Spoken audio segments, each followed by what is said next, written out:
This Week in Parasitism is brought to you by the American Society for Microbiology at microbeworld.org/TWiP.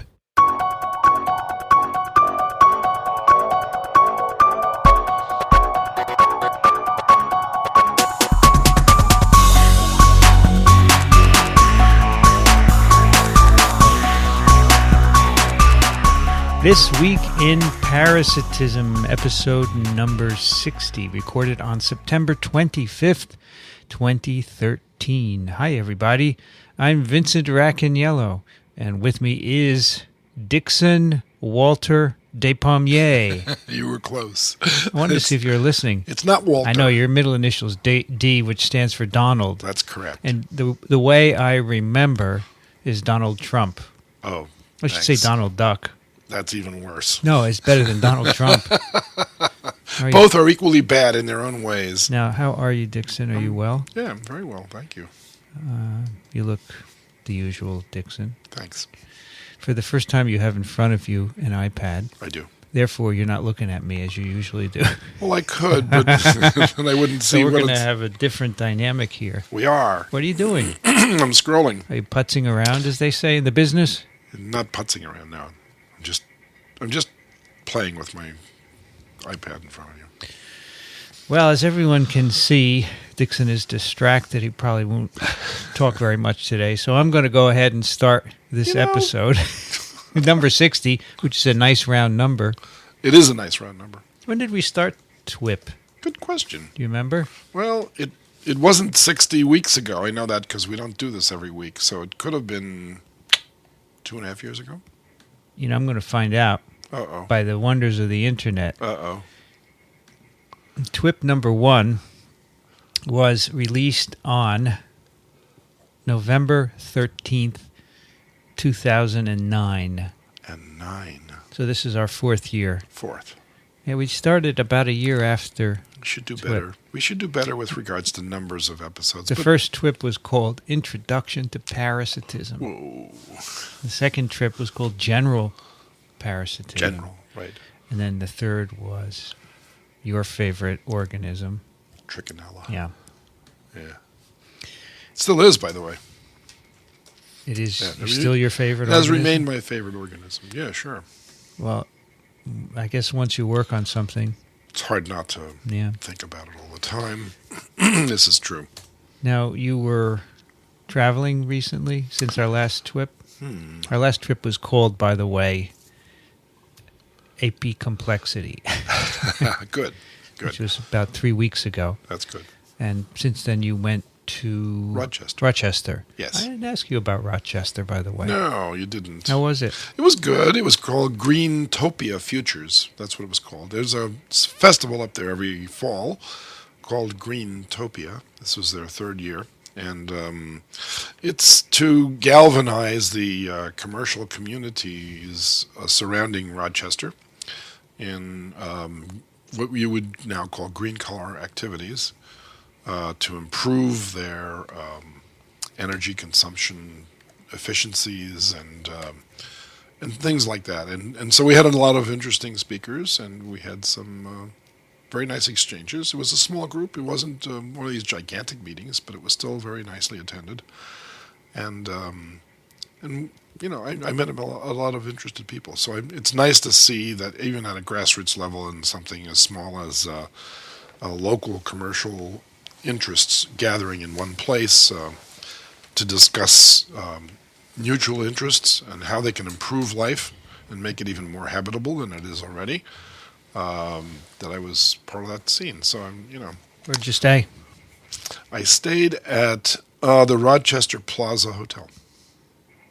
I was in Rochester early this year. Yes. Give a seminar. I was the Melvin Hare lecturer. You were at RIT? No, University of Rochester. Right. So I've actually lectured at RIT once on the vertical from thing. Today we have a neat paper, Dickson. We do. This is a follow-up to a story that we began here when John Boothroyd was here. Even before. And even before that. But when we did talk about the subject of today is Toxoplasma gondii. Right. And that was the subject of a TWiP quite a while ago, wasn't it? Yes. Are you willing to venture which episode it was? Well, if you wanted to go right back to the beginning of when we ever first mentioned... First time. Well, it must have been TWiP number, let's see, we did the worms first, so we did the protozoan second. TWiP number 18, I'll guess. 12. Oh, okay. Close enough. So you actually just said something which is good. We did the worms first, you said? We did. And then we followed with protozoa. Correct. And that's what Toxoplasma is. Exactly. A single-celled protozoan parasite. Of the what? Apicomplexa. That's right. I remember that from last time. Right, apicomplexity. You quizzed me last time. Good. Well, I'm glad that... It's a member of the apicomplexity. It certainly is. It is. Can we briefly review the life cycle? Of course. And that means you, because you're the expert. How would I ever refuse that? By the way, before we do that, let me just mention the name of the paper. Yeah, please. Mice infected with low virulence strains of Toxoplasma gondii lose their innate aversion to cat urine even after extensive parasite clearance. This was published in PLOS One. Right. The authors are Ingram, Goodrich, Roby, and Eisen, and they are from the Department of Molecular and Cell Biology, UC Berkeley. No, I don't, he said. Yes, you do. University of California. I didn't know if you get it or not. We got it. Bad, but we got it. You're saying a joke of mine is bad? That was pretty bad. I have had a few good ones, though. You'll tell us that, I'm sure. Maybe you can make that a pick of the week. How about the name of today's show being You're in My Way? No? I don't know. Well, you come up with something better. I haven't thought about it yet, but right. We can give it some time. So the life cycle. Gondii. Now, according to this title, it's got mice and cats in it. So what's going on here? Well, this is always the deal, isn't it? It's a cat and mouse world out there. So it's Tom and Jerry revisited. So what you're looking at here is a parasite which has multiple routes for transmission. The most common route, but not the route involving the sexual life cycle, occurs when cats eat mice. Who's the primary host? The cat. Okay. So the definitive, not the primary, it's the definitive host, it's called. In this paper, they call it the primary host. I know, but... But definitive is better? Definitive is defined as the host that houses the sexual stages of the parasite. Okay, and where in the cat does this sexuality occur? In the gut tract. So the cat eats something that's infected, a mouse, or maybe another animal too, or just a mouse? Well, it's a carnivore, so it could eat a lot of different things, okay. Right? So mostly mammals, like rats and mice. So they can all have toxo, and then they give it to the cat. It That's reproduces in the gut. The cat excretes what in the feces? Sporozoites? No. You're close. Sporocysts? Because sporozoites are produced by another apicomplexa, right? Malaria, yeah. That's right. In this case, it secretes oocysts, just like cyclospora. Oocysts, which then just have like to cryptosporidium. Spend some time in the feces yeah, before they mature. So don't brush me past these other two. I'm not brushing you. No, but I wouldn't think of it. But oocysts are produced as a way of avoiding destruction in the environment because they have to pass out of the host in order to get to another host. Okay?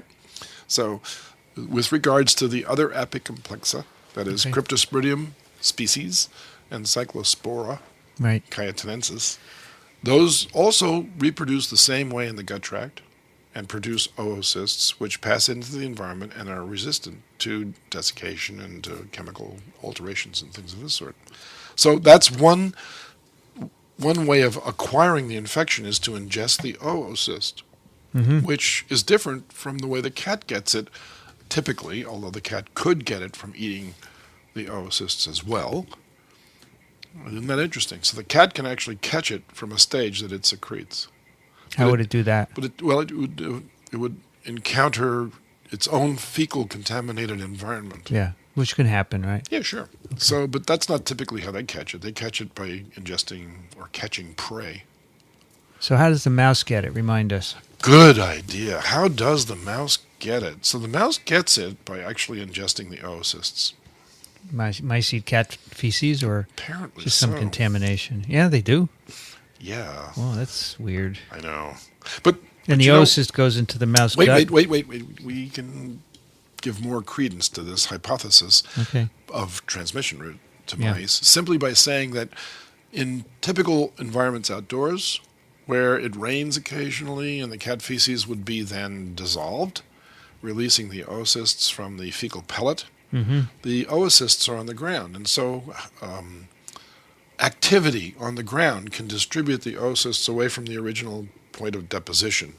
Bird feet, for instance, or worms can actually ingest them and then crawl through the earth and then secrete them out of there. They pass through the gut, right? They pass through the gut of the worm, and they're deposited quite a bit of ways away from where it originally started. So that's how things spread from an original site out to the periphery. Right. Okay? So they remain alive a long time in the soil. So mice that ingest worms or other things like that, like moles, that's all they eat, basically. A mole could probably pick it up, too? A mole could pick it up. And why doesn't it hatch in the mole intestine? We didn't say it didn't. Okay. We did not say it didn't. And mouse can eat a mole? No. The mole or the mouse could eat an oocyst, and the oocyst would then hatch, and we could eat an oocyst also. In fact, all mammals except cats that eat oocysts will go on to develop the alternate form of this parasite. Which is? In the tissues. They develop pseudocysts. And inside of those cysts are the bradykinates that eventually will become tachyzoites. So bradyzoites go... I said bradykinates. I meant to say bradyzoites. Yeah. The Brady bunch, remember the Brady bunch? Inside these pseudocysts lie in the tissues of the animal, not in the gut tract. So we're in deep tissues like brain tissue, lung, liver, kidney, etc. So... muscle. Mice and humans and other hosts. Other non-felines. Right. The parasites get into other tissues, including neural tissue, and then they remain there for the life of the host. Correct. And we've talked about this as an altering factor of human behavior, right? Well, but John Boothroyd didn't seem there was much evidence for because of what it does in mice. We know what it does in mice, right? But is it true that 90% of the population of the world is infected with toxo? Not 90, but I'd say there's... in France, it's almost 100%. Why is it so high in France? Because they eat a lot of raw meat. Which can be contaminated with oocysts? Yeah. And how would a human otherwise get toxo? Like a child playing with on the soil where the cat is defecated. Or in the house where the cat is defecated, because the cat can catch it from sources within the house. Yeah. Like, for instance, feeding the mouse, feeding the cat ground meat.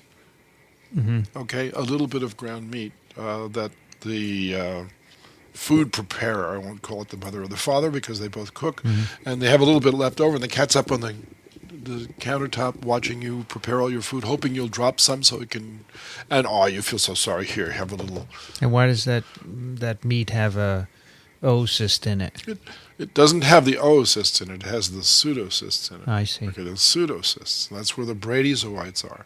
So once the cat swallows the bradyzoites, then the gut tract infection is set up. Why in the cat does the parasite not go to the CNS or other tissues? It does, actually. The cat does develop these other domains of infection as well, but the reproduction part of the life cycle takes place in the gut tract of the cat. Okay. So it can have both. All right, so that's our review of the life cycle, right? Yeah. Now, it says here, behavioral studies have suggested that rodents lose their innate, hardwired fear of cat odors when chronically infected with gondii. Right, which is why it's probably not going to alter human behavior unless you're altered by cat urine. Cat odors. Right, or cat odors. So what does it mean to be hardwired? Hardwired means that your brain actually changes and remains so. Probably it's a genetic thing among mice that has been selected over the years. The ones that are afraid of cats are the ones who survive, right? Seems that way. That way. And actually, there have been some behavioral studies that show this in mice. Correct. So the phenomenon is well established now, but the The basis for it is not. Now, in this paper, they wanted to re-examine this using all three clonal lineages of They did. T. gondii. They're type 1, 2, and 3. Are you familiar with these three lineages? Well, I've heard of them, and I don't know their sequence differences, but I do know that they're all different and similar at the same time. They all induce infections in most wild animal hosts.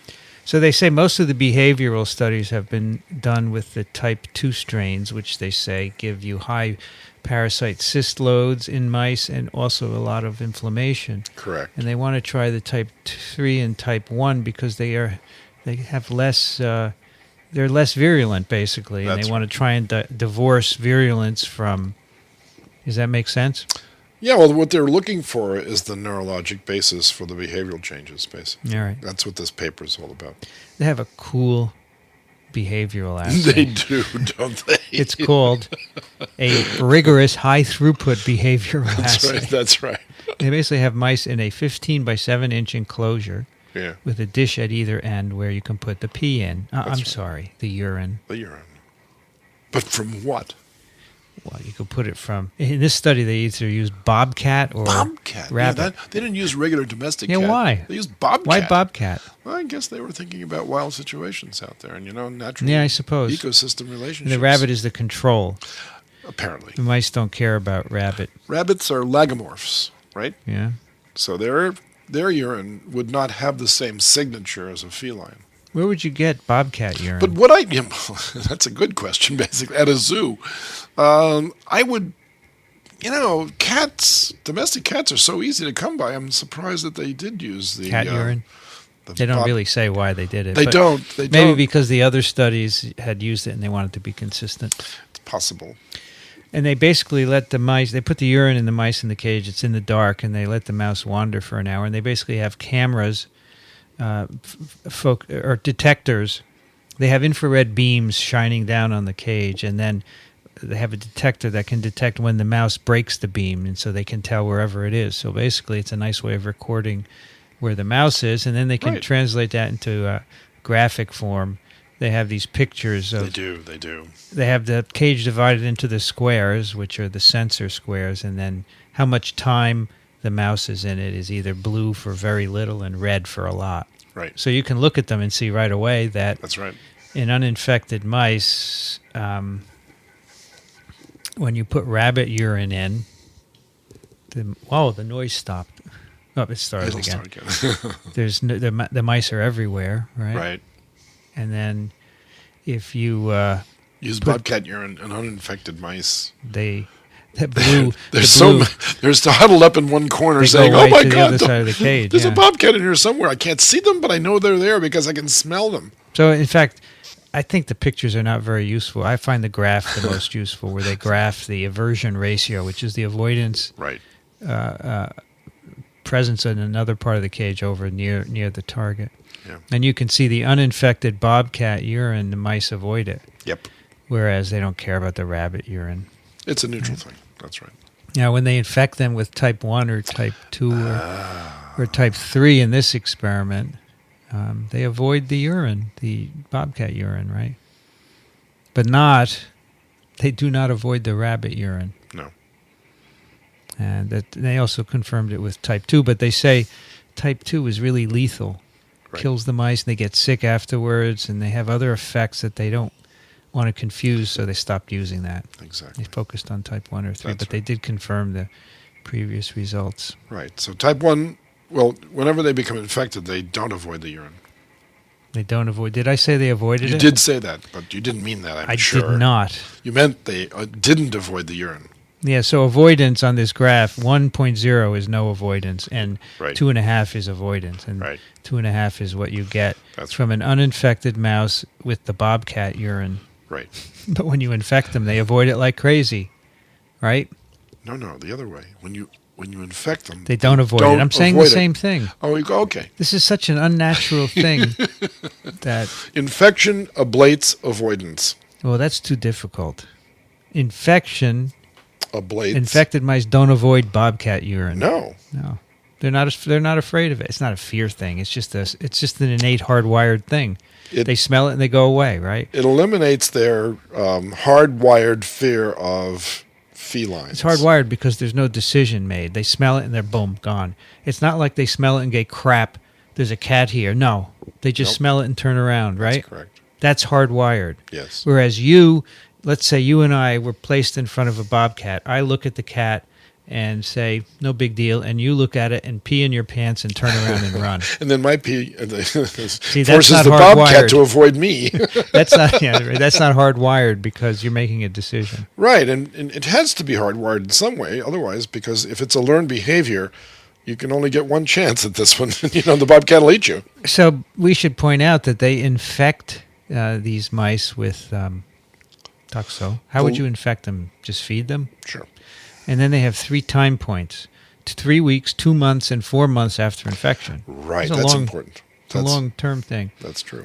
And they say the nullification of urine aversion, was all or none at each time point. Exactly. That means every mouse, not some or a majority, but every one. Right. Isn't that interesting? Yes. They said it is an all or nothing effect. Yep. It's cool. No non-responders. That's right. And the effect did not diminish with time. It did not. It remained long after they could demonstrate, even using PCR, parasite load in the attenuated type 1 strain. Yeah, so that's the next experiment. They want to make sure that these mice were actually infected. Yep. So after the last stroll in the urine-infested cages, they take them and they sacrifice them, and then they look in their brains by PCR for toxo, right? That's right. Because if it's still there, then there's a pretty simple explanation as to why it's going on, right? Maybe it's something given off by the parasite that inhibits the response. So remember, this is after the last time point. So this is 4 months. 4 months, way right. So after. type 3 had plenty of parasites even at that point. That's correct. But type 1 had none. Exactly. All right, so I'm the skeptic. I'm going to say, you come and you show me these results, Dickson. I'm going to say, how do you know they were infected to begin with? How do you know the infection was successful? So what would you do, Dickson? You have to go back to week 2 or week 4, and you can demonstrate the parasites at that point. Yeah, but then you're going to sacrifice the mice, and you can't do the behavioral study. Yeah, but on a statistical basis, it's an all-or-nothing thing. Can you tell me a better way to do an experiment that would allow you to use the same mice? Sure. Show they're infected and also put them in the cage. Yeah, I could do that. If I were to somehow genetically alter the attenuated strain to produce a fluorescent green protein in living animals, then I could actually look. I could transilluminate the animal and see the parasites. You could, but they did something else. You asked me to give you an answer. I gave that's you my not answer. a bad answer, and that's one thing, but they didn't have that. No, they didn't. Nor did they do it, but they did do something else. Tell me what it was, Vince. They looked for antibodies to the parasite in the serum. That's indirect. That's but they found it. But it doesn't matter, Vince. In fact, that's figure 2. You know that's an serum indirect measure. antibodies. It's an indirect measure. Well, the uninfected mice have none. If I told you... These are lab mice, so there's no background of antibodies to T. gondii. I understand that. But if I told you that I have a serum here with antibodies in it against a certain thing, what could you conclude about where I got the antibodies from? It could be cross-reactive, right? No, or it could be from an old infection that's no longer there. Well, these are laboratory mice. That's what I'm saying. They're not captured from the wild. No, I appreciate that. But I'll bet you that, you mean to tell me that they couldn't demonstrate antibodies 4 weeks down the road after the animals didn't have any parasites demonstrated in their brains? They did have antibodies. Of course they did. And the type 1 and type 3 infected animals both had similar levels of antibodies. You bet. But uninfected mice had lower levels. But just because they had antibodies in their serum, I see what you're saying. It meant that they were infected once and now they don't have any more parasites, but they have evidence of having experienced parasites. Right. So that's fair enough. That's fair enough. I mean, they did infect these mice. That's fair enough. But I think a green one would be okay. The point here is you don't want to sacrifice the mice to look for the parasite because you need them for behavioral studies. You would like to do the experiment in the same animal, right? Take a biopsy. Of what? Good question. What would I take a biopsy of? Well, I think I would take a biopsy of muscle tissue, basically. Not brain, obviously. Why not? Well, because then you'll alter their behavior. You could argue that, right? Very much so. Well, you could do a control then. You brain biopsy an uninfected mouse and put it into the... Because I'm telling you, you can biopsy a mouse brain and they'll be fine. We used to put needles into mouse brains and put virus in, and those mice are up and running in 10 minutes. But did they actually avoid rat urine after they were mouse urine? No, I don't know. Or bobcat urine? That's a good question. So you don't know what behavioral alterations you might have done to them. But these are interesting experiments because they're really getting at the basis for wildlife associations and transmission cycles and all kinds of other things using sophisticated technologies to look into these very, very critical issues of population balances and controls, and how do you end up with a lot of field mice, for instance, in an area which have a lot of predators. Yeah. And maybe this is the mechanism for doing that. And would other animals have other aversions for other animal predations? I think that's a good question, but mice obviously are really well studied. So that's right. And because of the fact that Toxoplasma is such a universal parasite, that is, every mammal is susceptible to this parasite. Yep. There is no wonder then that somewhere along the line in a host-parasite relationship, you would have this kind of thing developing, since it's constantly being exposed to this relationship. Now, they do another experiment to address this issue of whether the mice were in fact infected, and it is an indirect experiment. Right. They infect mice with either strain, and then they take time points different times, and they measure parasite loads, and they show it goes up with both. Right. So, but at the latest time point with the type 1 parasites, there's no more detectable parasite Which left. is why they call them attenuated parasites. So they're gone. So the fact is that these parasites must have done something to alter the behavior, because the parasites are gone at the time that the behavioral studies are done. Exactly, and yet they're still there. So that's why they're calling What's this still a there? hardwired thing. This is hardwiring them to not avoid it. So how did it altered the hardwire Yeah. avoidance behavior by hardwiring it in another way. Right. So how is this working? Well, Dickson? that's the whole deal. I mean, now what you're going to have to do is you're going to have to envision the brain in some way. What does that mean, envision the brain? You're going to have to visualize the brain Yeah. during their infections. Well, that's what a neurobiologist would do, but I See would do what something happens. easier. Go on. I would take these same time points and sequence all the RNAs made in the brain at different times in uninfected and infected mice, and see if you can detect differences in certain cellular transcripts encoding specific proteins that might explain this. That is the molecular biologist's view of how to do this. I think that's what would be done, because the idea is that the parasite is having a long-term effect on some cell in the brain to alter the wiring, as you say. And the way I would envision that happening is by altering an mRNA level. That could be something else, but that's the first thing. It's a relatively straightforward experiment. You just prepare these samples, prepare RNA, and then deep sequence them. That's right. So there's a guy that's on the 4th floor of this building, as I recall, who got a Nobel Prize for discovering how smells are detected in your brain. Yeah, that would be Richard Axel. So doesn't this fall into his area of expertise? Because a mouse is born hardwired to detect rat or cat urine, and to then there's an avoidance response. Mm-hmm. Okay, but somehow there's a hard wire in there that says not only can you smell that urine, you have to avoid it. So it would be great to see if you could distill out of bobcat urine or cat urine the chemical that triggers this response and trace the neurologic connections to the brain. It's really hard. No, he does this all the time. Yeah, but he could identify the receptor for the thing in the urine. But we don't know what component of urine is doing this. You'd have to figure that out Well, that's first. why I said distill out the component okay. first with HPLC or something like this. And then once you've decided which element in cat urine it really is, okay, this suggests, you know what you could do with this, Vince? You could use it to get rid of the mice in your house. How would you do that? You could create an artificial cat. You just get the scent out of the cat urine, yeah.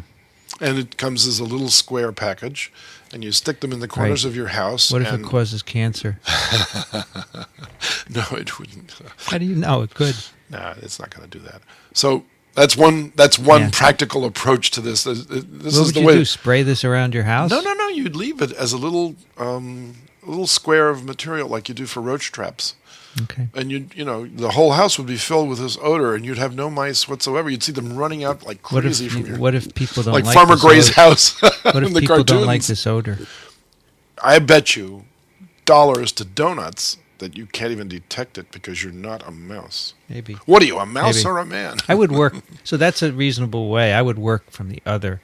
I would look at what messages are altered No, and I then got it. I see got what it. they encode and work the pathway backwards. Sure. But that's the molecular. As I said, that's the molecular biologist's But approach. with Richard Axel's work, it stopped at the brain center in the back of the brain. It said this is for benzene and this is for Yeah. acetic acid. But for cat urine, for the avoidance behavior, it has to go to the next level too. It's not only the receptor, and here's where it ends up, but this one goes somewhere else unique. And wherever that goes, that's altered by the infection. And that would be very interesting to see. What's interesting here is that it's at 4 months and Sure, after infection. it's rewired and it stays that way. I don't know if it's rewired. Or if you could just imagine that somehow this has changed the stability of a messenger RNA or something. It would be really interesting to do the experiment I suggested. Of course it would be. Of But course. it would be faster than doing the distillation of the urine component No, and all of that. but if you found out which neurons in the nose of the mouse absorbed the odor from cat urine that caused the Yeah. avoidance, you could light it up. Maybe, know but what I I'm think saying? it'd be really hard to. I mean, you stimulate that little neuron in the nose, and you can light up the whole pathway. It's complicated. I think Of course, it's the complicated. RNA is better, but it's okay. No. It doesn't matter. You have to do both.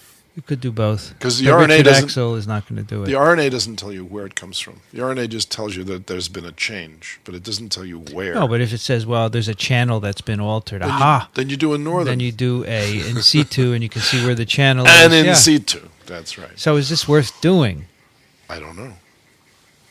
I mean, Is it a lot of money? It's Well, probably a the lot of problem money. is that I can't envision any practical use. However, that I doesn't just gave mean you one. that doesn't mean that's a different component. Identifying how the mouse is altered, I would say we need to know this kind of stuff. We know so little about the CNS and how things work that this could shed some light on how you modify hardwired behavior, for example. Correct. So I would say, yeah, if these guys could write a good grant proposal, fine. It's all competitive. If you think the work is worth doing, write a good grant proposal. Right? You bet. But yeah, sure, you could put this chemical in a house and repel mice, but a company should really develop that. The other aspect is, how does a parasite make a quasi-permanent alteration in mouse behavior? It's very interesting. And I say quasi only because they've just looked for 4 months. What if you did an 8-month time point and it was gone? That would be very interesting. This would fade and come back. That's The cool thing here is you don't need the cysts in the brain of No. Toxo to do this. That's right. Right? That was the previous idea, that these cysts were doing that. And okay, but without cysts, this is very cool. My prediction is Go on. that it doesn't last the life of the mouse. Ah. What do you think? If it's an alteration of a hard wire to rewire, I think it will last. Well, I don't think it's a permanent alteration. You're asking me to guess, Vince, and I just Well, did. I'm just You're bickering asking with me- you. No, I'm we're- bickering. No, we're placing our bets. What are you betting? I'm betting that $1? 4 weeks, 8 weeks, a year, it doesn't matter. Oh, you think it would last the life of the mouse? Yeah. Because it's altered a hardwired situation. I think we should email the authors. Well, they're going to hear about this. I know they will, because somebody will tell them, hey, your paper was discussed on TWiP. I'm going to email the authors and say, How do you long? guys think it would last the life of the mouse, or is it transient? Right, And they'll say, well, we're doing that experiment right now. right. I think this is very cool, don't you, Dickson? I do. It's a pretty simple paper Yep. with long-reaching implications, Sure, you right? bet. You bet. Especially if you're a mouse. Balb-C mice, laboratory mice. Balb-C. I want to see here where they got the rabbit and bobcat urine. Okay, so the bobcat urine was purchased from Leg Up Enterprises. What a great name. You get it? Yeah, I got it. You know, when animals... Hydrant. Let me explain. When No, you don't have animals to- urinate, they lift their leg up. Stop it. You didn't know that, did you? Yeah, of course I did. Depends on if you're a male or female. So it's from Leg Up Enterprises in Lovell, Maine. See, it's very, Rabbit very sexist. Urine. Is it sexist? Females don't lift their legs up, Vince. No, Females. sexist is when you insult females, not when you say that they You don't say lift their legs up. leg up means it's a male doing that. Okay, I left out the male part. Well, you shouldn't. Because Anyway, the rabbit urine is from Pete Rickards, Fleming Outdoors, Raymer, Alabama. Mm-hmm. Wow. Right. So you can buy urine from different species. Looks that way. Isn't that cool? It is. Where do you think they get it from? Zoos probably, right? Um, I bet zoos could sell urine of all their species very readily. maybe they do. That's a little right. side. Did you have something else you wanted to add? No, not really. Except that there's a whole spectrum of parasite-host relationships in which the alteration of behavior is the center point for discussion. And what's the other one? What's another one? There's a whole bunch of other ones. I know. Which one? Name Well- one. If you don't know, you could say I don't know. No, there is. There's one which infects, it's a schistosome, related schistosome species of birds that infect snails, and it's called the Barber pole effect. The larval stage that the bird has to eat actually crawls into the antennae of the snail, and not that the snail's behavior is altered, but the bird's behavior is altered because they're attracted to these twirling barber Okay. pole-like motions. Got And it. the next thing Yeah. you know, they're eating those snails, not the snails that don't have them, and that reinforces the infection cycle. I think these are worth investigating, and this seems like a nice experimental system It is. in which to do it. That's true. Isn't one of these investigators a Howard Hughes fellow, if I recall? Number 2 was That's right. Michael Eisen Michael Eisen is a Howard Hughes Institute. of the Person. University of California, Berkeley. And that's a pretty high-level laboratory to be doing this kind of work in. Yep. So my guess is that the next step will be to isolate the component of cat urine that's actually responsible for the aversion. And then the next thing is neurobiology to find out the pathways that it stimulates and the mechanism of actual aversion. I'd love to know the mechanism of aversion. Yep. Absolutely. Yep. I think that would be really cool. I And would as we have said how we think this can be done, right? Yes. I should tell everyone that Michael B. Eisen Yes. is co-founder of PLOS, Really? Cool. which is Public Library of Science, and this journal is PLOS one of the several PLOS journals, including PLOS Neglected Tropical Diseases, PLOS Pathogens, PLOS Biology, etc. Yep. He's also the brother of Jonathan Eisen, who is a biologist as well. Is he related to Harvey Eisen? Harvey Eisen's an Was. old acquaintance of mine. Was? I don't believe so. Okay. All right. Yes. That's that. Would you like to read a few email? That would be great. Oh, by the way, Yes. what happened with the cyclospora thing? Let's check it Outbreak. out. You want to check it? Sure. Let's go to the Okay. CDC. Oh, you want to go to CDC, not ProMed Mail? CDC will have a summary of that epidemic. CDC cyclospora. Yep. I told Dickson, by the way, that everyone is tired of cyclospora. Especially the people that have it. All right, so we have data as of 9/13. Right. It was All up to around 620 or something like that, as I All right, recall. as of 9/20, Yep. 643 cases in Oh. 25 states, including New York City. Wow. And there have been 4 in New Jersey and 2 in New York. I'll be darned. All right, so that's the only, they just give a case And these are count here. diagnosed cases. There are lots of others undiagnosed. So I wonder how many of the diagnosed cases are representative of the number of people that are actually infected. Like, for instance, we know for West Nile virus, which is not related to this, of course, but it's still another infectious disease, for every clinical case, there are 200 in apparent cases. Right. So that the question would arise then: how does that work for cyclospora? So remember last time we talked about the association of some of these cases with lettuce from Taylor Farms to Mexico. Yes. And there's a cluster in Texas which is apparently not connected to Taylor Farms. And this investigation is still ongoing. Texas had quite a few cases, if you remember. Do you remember? I do. It's 278. Yeah. That's more than anybody. Exactly. Wow. Texas does everything in a big way. And it's not related to Taylor Farms de Mexico lettuce, so... Nope. But it might be from a similar person who worked in one place and then now works in another place. Maybe personnel changes or something like that.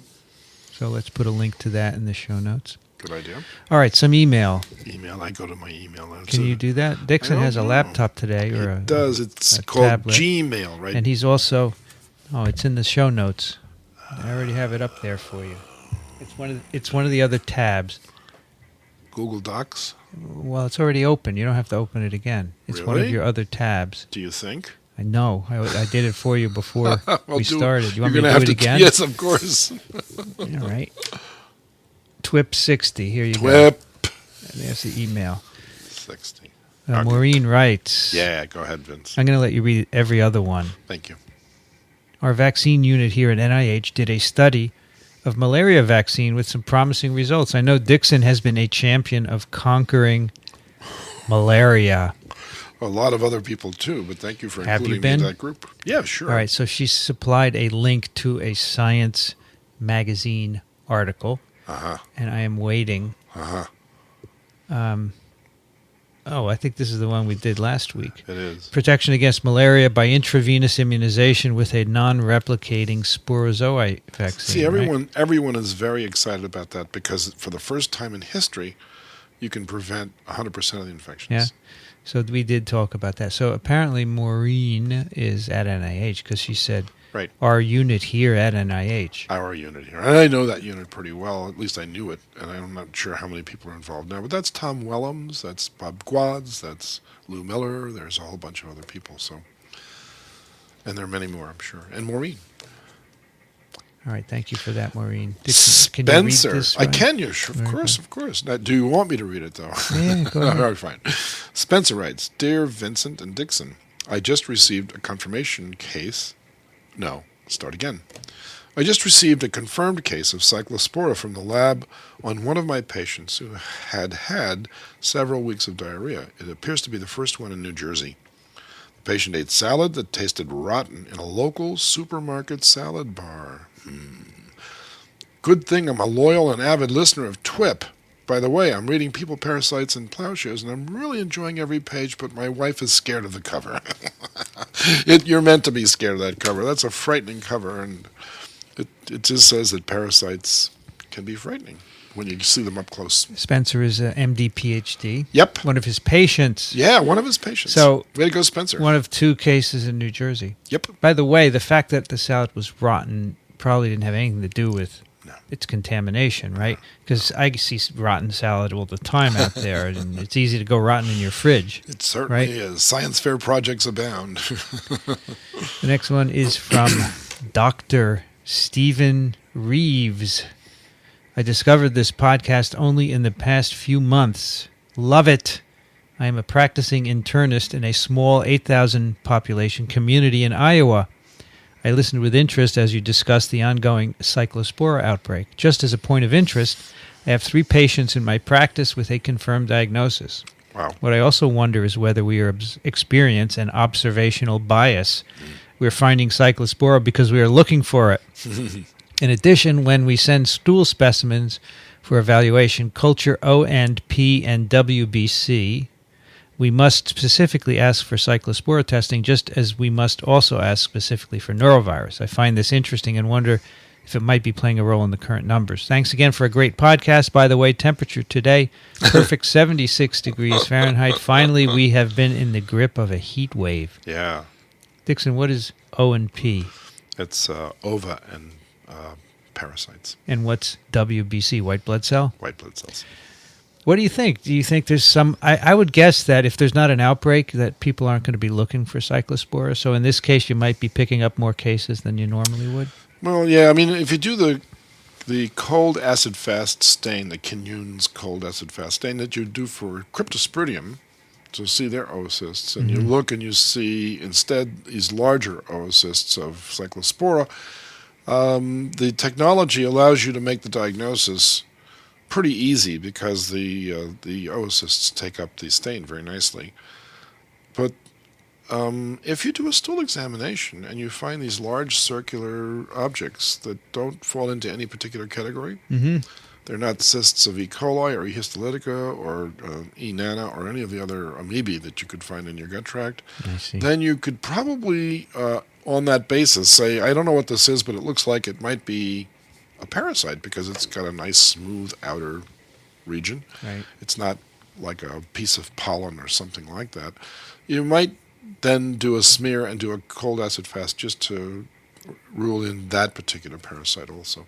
There's another flotation technology called the Sheether's sugar flotation method for getting the specific density of these oocysts to float up to the top and to actually stick to a cover slip, which is sort of like a meniscusly attached to the surface of the sucrose solution that allows it to float up, and you just invert the cover slip and put it onto a slide and look, and there they are. You can use phase microscopy to check it out, but they're not as easy to diagnose as the common intestinal parasites of, let's say, the amoebae and the other protozoans.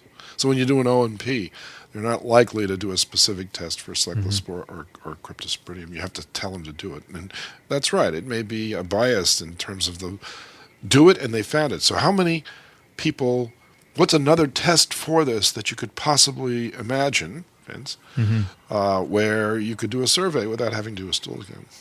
Antibodies, I guess, right? Yeah, you could look for antibodies, right? If there are antibodies produced, and there should be because it's the way it reproduces. And this isn't common enough that you would find a high level in the general population, right? Well, that you would think so.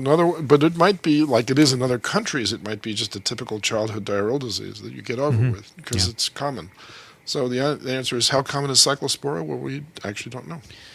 In this case, it was just brought to our attention by an outbreak, right? Exactly. Otherwise, there may be a low level that never gets investigated. Because as you know, a lot of people who have gastroenteritis, mild, and diarrhea would just not go to a physician or an emergency room. Right. So you'd never know. Right. And then often you're not going to run every diagnostic test in the book because it's too expensive, and we're trying to keep down healthcare costs, right? Can you take so we had just two emails from physicians, Dickson. Right. And you see our reach. And they both had encountered Cyclospora. That's terrific. That's really great. All right, read the next one from Trudy. Trudy writes, Dear Vincent and Dickson, I am writing this email because of a comment made by Dickson on TWiP 57 regarding the CDC, or Centers for Disease Control and Prevention. Dickson mentioned that the CDC was underfunded and the campus still looked something like something out of the 19th century.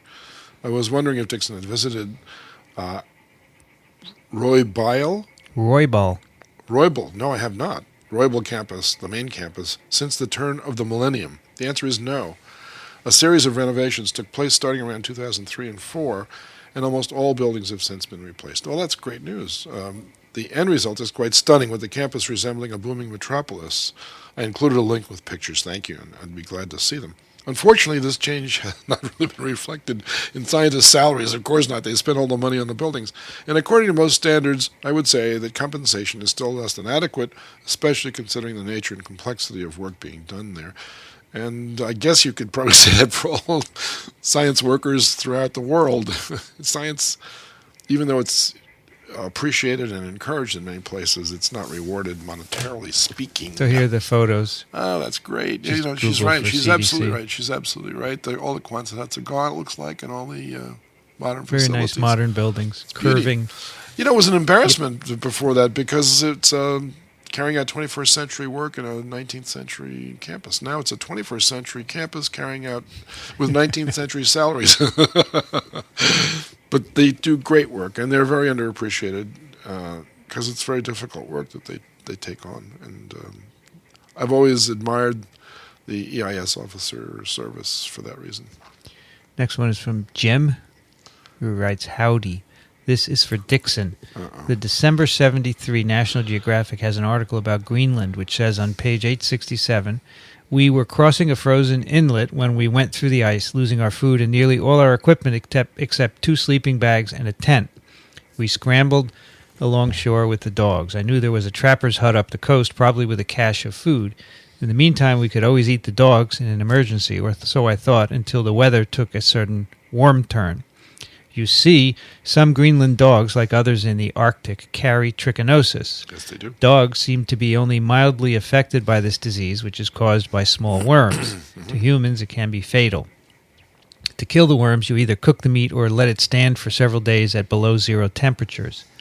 The only trouble was that we had lost our stove fuel and the temperature stayed above 0. In fact, it stayed above 0 for 3 weeks while a snowstorm raged. In their tent, the men grew weaker each day. At last the snow stopped and they managed to walk and crawl to the hut, followed by the dogs who were even weaker than they. A trapper making his rounds finally rescued them." Wow. I can send a PDF of the article if you want, or the hard copy. I've just dismantled a bunch of National Geographics to extract Indian-related material for a relative in Arizona after learning that whole magazines can't be sent by media mail because they contain advertisements. They weigh about a pound each. Too bad. Right. So I'll respond to this. Why would you respond? I'm just kidding. Well, because it involves an old friend of mine, Trichinella, and depends on what these dogs were infected with, which strain of Trichinella, which species, okay? Because there are many different species of Trichinella, and some of them are resistant to freezing.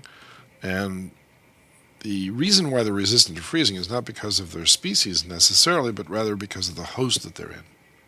Okay. So, for instance, if you were to infect a polar bear with Trichinella, it doesn't matter which one, but usually it's nativa, but there are others too, spiralis too, the larvae would resist freezing because the meat of the polar bear, the muscle tissue, contains an antifreeze-like protein, which prevents ice crystals from forming inside the cells, and it protects Trichinella as well as the polar bear meat. So that's what did in Andre's exploratory group from Norway when they went looking for the North Pole back at the turn of the century. Dogs in the Arctic would be fed meat from animals slaughtered, right? So let's think of some of those animals. You have walrus or seals or polar bears, sure. And they would feed them raw to the dogs, and the dogs would ingest the meat. And I would take issue with the fact that dogs are not as susceptible to the pathological effects of Trichinella as humans. I just say the dogs are lucky enough not to encounter a large load of larvae, perhaps, and that's why they come in. Because dogs can be killed by Trichinella. They can. And in fact, back in the old days, when Virchow was working on this infection, he encountered doses of Trichinella that killed all of his experimental dogs. And it gave him a hint that this might be a pathogen in humans as well, and that's where that came from. That was way back in 1865. So I think that there is some history of knowing that all animals can die from this infection if they eat too much. Okay. But humans, we're noted for it, so we can pig out, so to speak, and as a result of it. It's got a 5% mortality rate in humans. That's not a high mortality rate, but it's worth noting. This is a great email. Thank you. Can you take the one from Robin? I will do my best. Why can't Dr. Dickson TWiP via Skype when away? That's the question. Howard writes. No, this is the next email. Oh, you don't want to answer it? I could answer it. I've done it. Why can't you Skype when you're away? I could. It's not a bad thing to do. Skyping is okay. Well, he wants to know why you can't TWiP via Skype when you're away, because when you go away, that's the end of TWiP. I see what you mean. Well, Come on, Dickson. He's calling you out. He is. He caught me. Okay, you got me. Because we always say, Dickson's going away for 3 weeks. No more TWiP. Well, we could pre-record them also. That's another way to do this. But you're right. I'm guilty as charged. I have an answer. Okay, good. Because when you're on vacation, probably your wife says, if you work, I'm going to kill you. She never says that. No? Nah. You're too... Never said You're too happy to be doing work? Didn't say that either. So you have no answer? I have none. Okay. No, I'm going to just shut up. Howard writes, "Dear esteemed and erudite professors." Wow, that's I don't know. Great beginning. This room is empty of them. I'd like to revisit something Dr. Despommier said about why the whole sporozoite vaccine produces immunity, whereas natural infection does not. He was surprised that intravenous injection of the sporozoites was effective versus the natural way of the mosquito injecting them into the skin. I'm pretty sure if he listened to the episode later, he realized he misspoke, since the female mosquito indeed delivers the parasites intravenously because that is where it is getting its blood meal. The abstract of that paper in Science contains what the authors believe is the reason it works. Quote, "These data indicate that there is a dose-dependent immunological threshold for establishing high-level protection against malaria that can be achieved with IV administration of a vaccine that is safe and meets regulatory standards. The series of injections delivered a total dose of between 540,000, 30% protection, and 675,000, 100% protection, attenuated sporozoites versus the much lower numbers of infectious sporozoites delivered into venules by the vector. From the parasite's point of view, less is better, since a few continue the replication cycle, whereas many would cause immunity or possibly death of the host by overwhelming infection. As always, thanks for continuing to make these 3 series of the best science podcasts available in the universe." Wow. Well, Howard, I'm embarrassed to tell you that I knew that the mosquito did inject it intravenously, and I'm sorry that I didn't remember that when I was speaking last time, but I certainly appreciate your correction, and we unabashedly pass these things on to our listeners because it's impossible to embarrass either Vince or myself with a knowledge-based critique, because we're humans just like everybody else, and even though we may have known something at one time, it's possible to forget it live as you're talking about it. And it's great to know that there are people out there that know these things and that write in and say, no, it's this way. And that's the whole idea about science.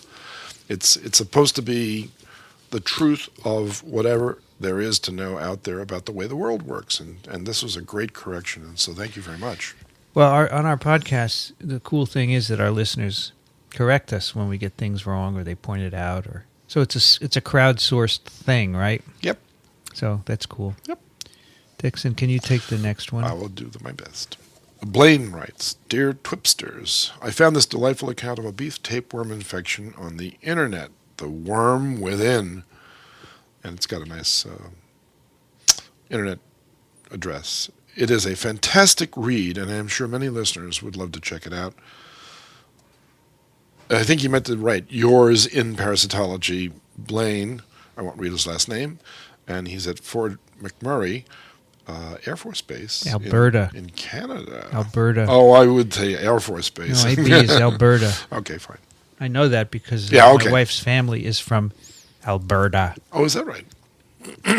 This is a very cool we're going to watch story. It's a story with illustrations, and for some, everything that occurs at the toilet bowl requires denying. After voiding their bowels, they scamper to a corner, kneel, and pray. Then there's the type that actually bends down to study the stuff like tea leaves. Then there's me. So you can click on it, and there's a story.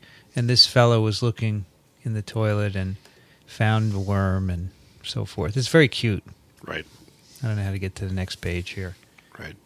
How to get to the next page? I don't know. So he found a what did he find in the toilet? He must have found segments for glottids. Yeah. And actually you click on the last word, tapeworms. Right. Pork and beef tapeworms. He's got a little thing. So. Right. Yeah, so it's a cool story with nice illustrations. Okay. Yes. So you should look at it, Dixon. I'm going to. When people send us things, you should really look at them. I really should look at them. I should. It goes on with these nice illustrations. Look at this one. Oh, that's great. Isn't that cool? It is good, except that tapeworms don't have mouths. They don't have mouths, but this is a artist's rendition, right? Yes, that's true. So this man or woman, or the author is actually, well, let me go back. I'm going to make sure the story is by Vincent Eaton, and it's illustrated by Chris Bishop. It's very cute, and that will be our pick for today. Even though we don't pick very often on TWiP, this will be our pick. This is all true. Do you think I'm crazy? Of course. I'm sure you think I'm crazy too, but that together we have one sane person sitting here. How about that? Jim writes, Foyle's War. You just read that? No, I just read that. You're right. Foyle's War episode involving a tick bite. I It's saw it. noteworthy by its rarity. Yeah, I saw it. What is Foyle's War? It's post-Second World War England during the Cold War. And it's all about the espionage that occurred and the beginnings of espionage. And it was sort of like a pre-Jean Le Carré type approach. It's a TV show, right? It's a TV show. It's extremely well done. She sends a link to the episode which omits the tick. Right. But the bite is crucial to the ending. Some good British TV. You know what? What does that mean, it omits the tick? There was a picture of the doctor's notebook showing a soft tick. Uh-huh. And when I saw the drawing, I said to my wife, I said, that's a soft tick in that drawing. Yeah. And indeed, it was. It's an Ornithodorus. And why did they remove the... Oh, so in the episode description, which he sent, they don't talk about a tick. The traitor of this group that's busy trying to interrogate post-World War II potential spies for the Communist Party had a tick bite on his arm that he acquired escorting his lover back to East Berlin. Mm-hmm. And then he ended up dying from tick-borne encephalitis. Yeah, they don't even mention that in the summary of the episode. Yeah, I know that. I know wow. that. I know that. So do you like... Because they didn't want to give the plot away. They didn't want to give it away. Do you like Foyle's? I love it. I love the way it's acted out. The guy that's... Foyle is an absolutely spectacular actor. He's wonderful. He's wonderful. You'd love to have Foyle as your chairman of a department. That's how fair and upright and intelligent and kind and generous and yet focused he is. Whoever writes that series really knows what they're doing. All right, the last one is your turn, Dickson. Okay, and it's a wrap-up. No, that's yours. Suzanne. Do you see Suzanne's there? I do. Suzanne writes, I have a question possibly more related to TWiP, too. No, wait a minute. Yeah, that's correct. This was from a multi-part email. Oh, okay. One for TWiV, one for TWIM, and I cut out the TWiP one. Fair enough. I've heard a couple of gardening radio show hosts mention making a mosquito trap out of standing water with mosquito dunks, BT, that's Bacillus thuringiensis, in it. The idea is that any area mosquitoes lay their eggs there and don't go looking for other places with standing water. The larvae are eaten, and you have fewer mosquitoes in the next generation than you would if you just emptied all the standing water you could find. I was interested to hear what Dickson thought about that. Let me repeat this, because I'm not sure I even understood the statement. The idea is that any area mosquitoes lay their eggs there and don't go looking for other places with standing water. Well, you make a trap of water with BT in it. In other words, you invite them to lay their eggs on the place where you've put BT. You've put the Bacillus thuringiensis there so that when the eggs hatch and the larvae start feeding and filter feeding, because that's what they do, they will acquire BT. The BT will then produce their weird protein, which then forms a blockage of their gut tracts, and they'll starve to death, which is how it works. And it only works with acidified intestinal tracts. So I know in Florida, when the mosquito patrol goes out looking for standing water, when they find it, they put BT in it. That's a good idea. Right? But she's saying, is this going to distract them from other standing water? Is this going to... Oh, I see what you So mean. she says, these guys lay their eggs there and they won't go to other standing water. But it seems to me that there's so many mosquitoes out there that they would... Well, it depends on how much standing water there is around you, too. So my feeling is that you'd have to put this in all of the standing water, or most of it. Well, that's been tried. It doesn't work? Well, not that it doesn't work. It's that what happens is that there's a natural selection that goes with this, okay? Well, you would call it an artificial selection because you're doing the selecting. The selection is BT only forms its crystal in the gut tract of insects that have acidified gut tracts. Mm-hmm. So that the selection is for what, Vince? Mosquitoes with acidified gut tracts. No. You want to select against that, so mosquitoes with neutral or basic gut tract. Is that possible? You got it, and that's what's happening in a lot of places where BT was actually, the protein from BT was actually genetically inserted into tomato plants in Israel. And the tomato plants for many years were immune to insect attack as the result, all right? I mean, they would take a bite and then die. And the end result is that the very few insects with a basic or neutral gut tract survived and replaced all the ones with the acidic basic gut tracts. And so nature continues to foil, in this case, foils war. That's funny. It's a different war that you got foiled at between humans and their pests. Right. And BT is a great idea, but it has its limits. And one of the limits is, of course, that the insects, because of their proliferation and ability to mutate, just like everything else, will produce eventually a way around that block. I remember in the days before ivermectin, where in West Africa the black fly larvae were being killed off using BT in the rivers. Mm-hmm. And the biggest objection I had to that was that they were disassociating the macroinvertebrate communities, that is, the insects that live in the water, from the fishes that depend on those insects for their food. And so it could sterilize a river, basically, from insects, and then the fish would die because they had nothing to eat. So in case you're interested, that is a mosquito dunk. It's a disc. Got it. Which contains BT. I guess it dissolves and the BT goes in the water. Yeah. It says here that if you have fountains or standing water in your yard, you can put these in it. I don't see the negative except for selecting for resistance, I suppose, which could be a big negative, right? Yeah, that's eventually, then it means it's not a weapon that you can use against an insect population. Yeah. That's right. Did you come up with a title for this episode? You don't like You're in My Way? No, that's okay. It doesn't have anything to do with the episode, I guess. Yeah. Except the urine part. That's true. That's fine. That's a good one. Maybe after the show ends, you can think of another one. We'll banter back and forth a little bit and see if we can come up with something else. All right, that is TWiP number 60.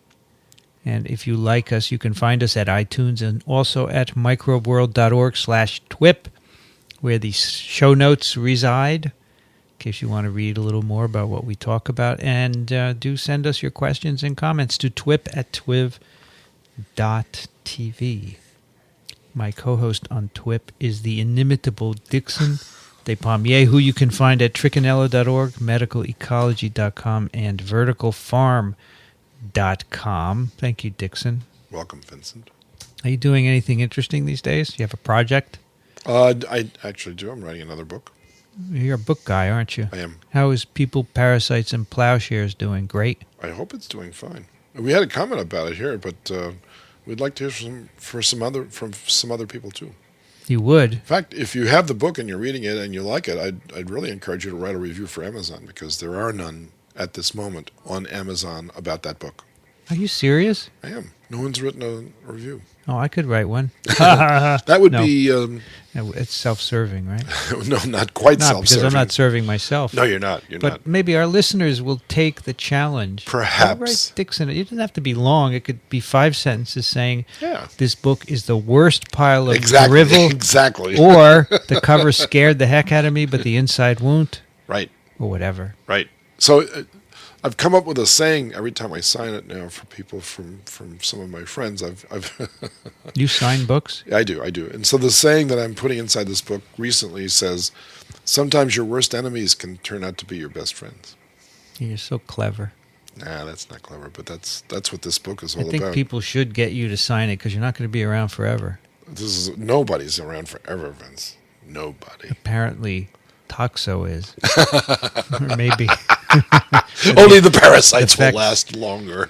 I'm Vincent Racaniello, and you can find me at virology.ws. The music you hear at the beginning and end of TWiP, have you ever listened to it, Dickson? That cool, spooky stuff? I have. That is composed and performed by Ronald Jenkins, and I asked him for permission to use it, and he said sure. So go over to his website, ronaldjenkins.com, and check it out. He does sell his music there. You can buy it. Very cool. You can buy the tracks. Very cool. You've been listening to This Week in Parasitism.